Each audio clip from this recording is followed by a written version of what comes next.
So for a lot of us, when we start our garden, we'll go ahead and one of the most popular vegetables are going to be the tomatoes. And I start my tomatoes indoors, and the reason for that is I just want to get a jump start on getting them well established. And I grow most of the varieties that are the most popular. I grow the big boys, the big tomatoes, or the beefsteaks. And then I also grow some of the medium-sized tomatoes. I like a lot of the Romas or the San Marinos. And then I also will do the Chinese cherry tomatoes or Tiny Tim tomatoes. And so I usually grow anywhere from about 6 to 9 different varieties of tomatoes. I use tomatoes so often with salads, with marinara sauce, with my salsa and pico de gallo. And so I have a lot of uses for tomatoes, and plus I do can them. And so I grow a lot of varieties. Now, I start planting my tomato seeds in seed starter trays, usually in early March. You can start, a little bit later than that, at the end of March, early April if you want.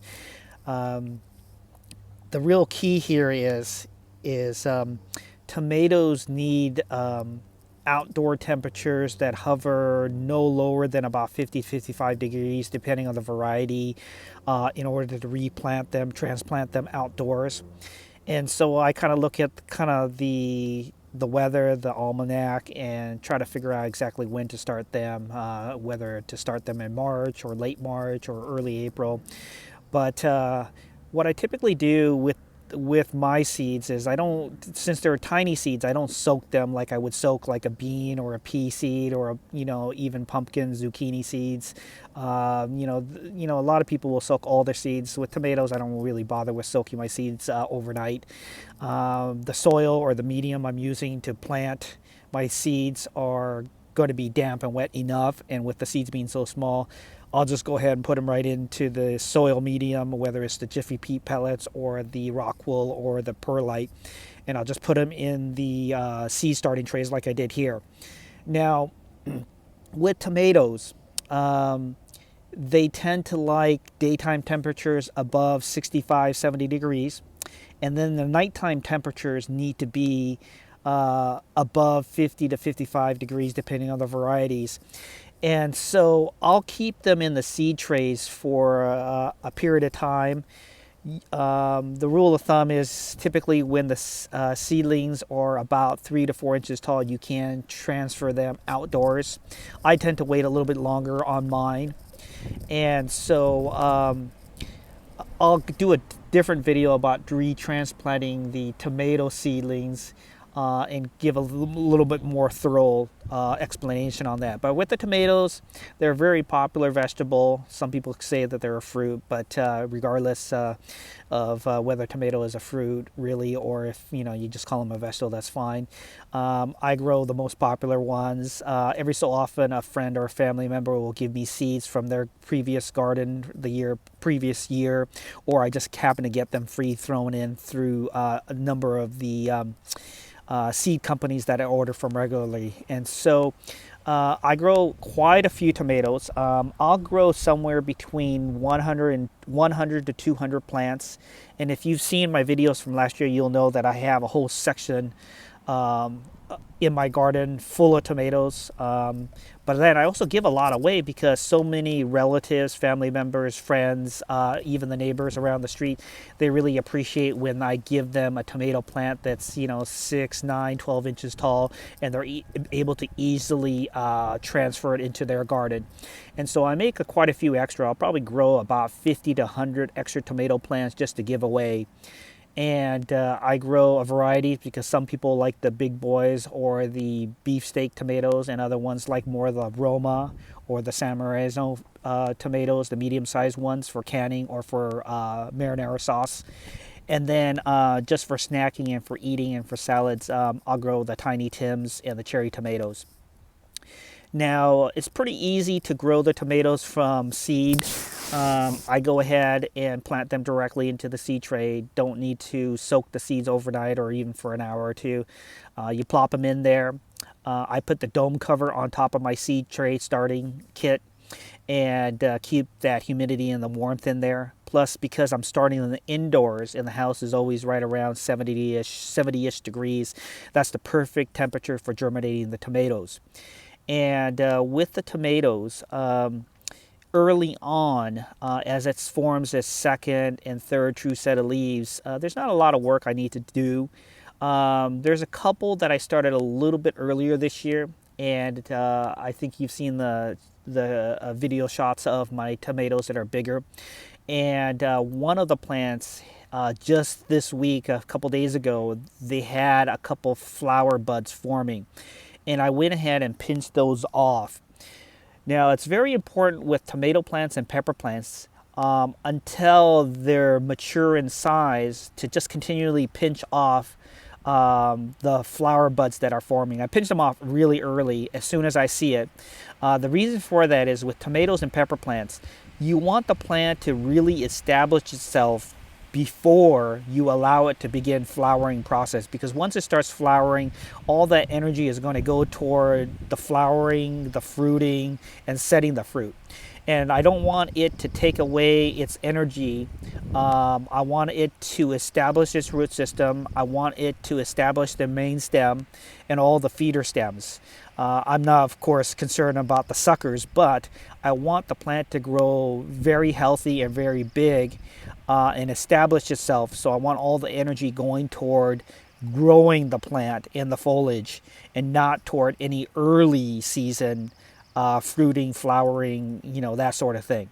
And so as soon as I see the flower buds forming, I pinch them off.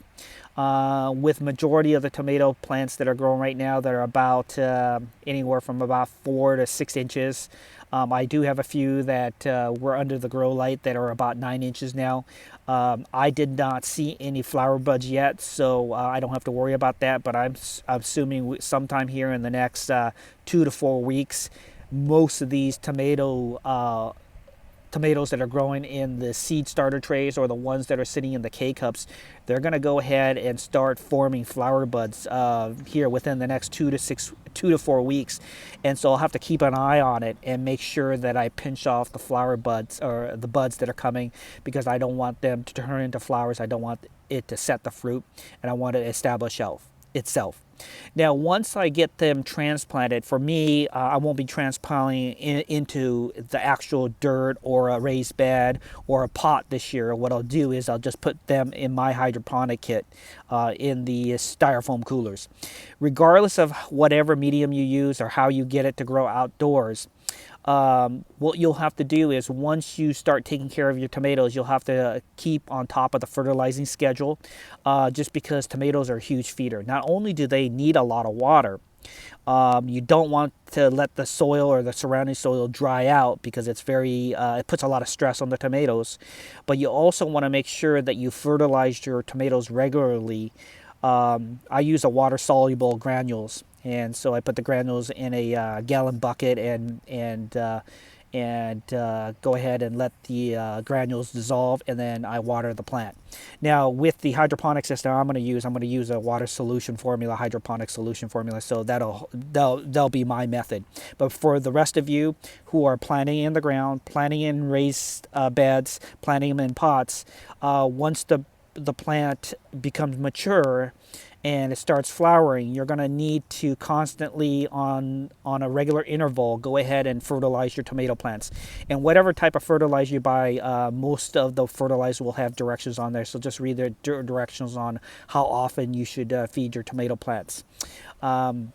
Now, in the past, for me, myself, I just went ahead and used tomato-specific fertilizer that was water-soluble.